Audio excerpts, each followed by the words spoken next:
18ই জুলাই আমরা private university resistance day নামে এই দিবসটিকে পালন করব এবং সেখানে আমরা বিভিন্ন যারা স্টেক হোল্ডার এবং এখানে যারা বিভিন্ন ছাত্র সংগঠন গুলো রয়েছে প্রাইভেট ইউনিভার্সিটিতে, যেমন পুনাব, পুসাক সহ অন্যান্য যারা রয়েছেন তাদের সাথে আলাপ আলোচনা করেছি।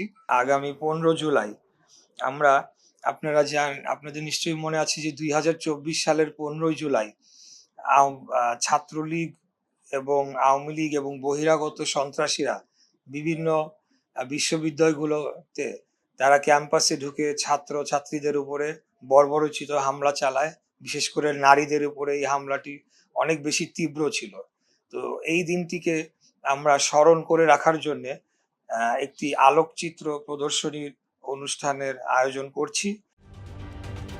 ঢালাইয়ে দৃঢ়তা, নির্মাণে নিশ্চয়তা, প্রিমিয়ার সিমেন্ট, ঢালাইয়ের রাজা। সেটির নাম হবে হয়তোবা ক্যাম্পাসের ক্ষতচিহ্ন অথবা প্রতিরোধের সূচনা।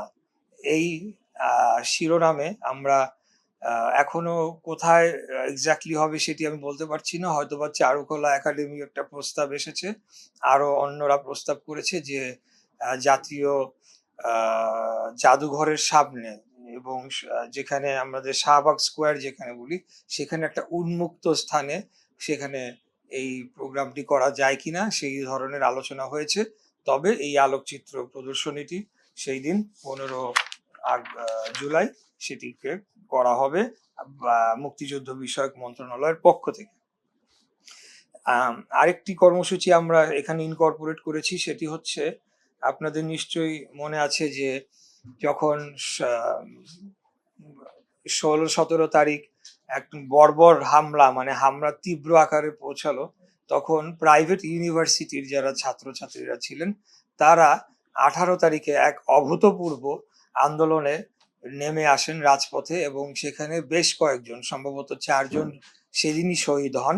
এবং এই আন্দোলনটি আমরা মনে করি যে পুরো আন্দোলনটির মোড় ঘুরিয়ে দিয়ে এটিকে ত্বরান্বিত করার জন্য একটি অত্যন্ত গুরুত্বপূর্ণ ভূমিকা রেখেছিল। তো তাই 18ই জুলাই আমরা প্রাইভেট ইউনিভার্সিটি রেজিস্ট্যান্স ডে নামে এই দিবসটিকে পালন করব এবং সেখানে আমরা বিভিন্ন যারা স্টেক হোল্ডার এবং এখানে যারা বিভিন্ন ছাত্র সংগঠন গুলো রয়েছে প্রাইভেট ইউনিভার্সিটিতে, যেমন পুনাব, পুসাক সহ অন্যান্য যারা রয়েছেন তাদের সাথে আলাপ আলোচনা করেছি। ওনারা খুব করেই আমাদের আজকের মাননীয় প্রধানমন্ত্রী জনাব তারেক রহমানের উপস্থিতি কাম্য করছেন। তো আমরা প্রাথমিকভাবে সিদ্ধান্ত নিয়েছি যে আর্মি স্টেডিয়ামে এই প্রোগ্রামটি আমরা করব। সেখানে একটা প্রতিবাদী সমাবেশ হবে, পরবর্তীতে সেখানে কিছু সাংস্কৃতিক অনুষ্ঠান, যেটি ওই সংশ্লিষ্ট প্রাইভেট বিশ্ববিদ্যালয়ের কালচারাল ডিপার্টমেন্ট থেকে তারা এই অনুষ্ঠানগুলো করবে এবং প্রতিবাদী গান হবে। এবং যদি আমরা লাকি হই তাহলে আমরা আমাদের মাননীয় প্রধানমন্ত্রীর বক্তব্য হয়তোবা সেখানে শুনতে পাবো।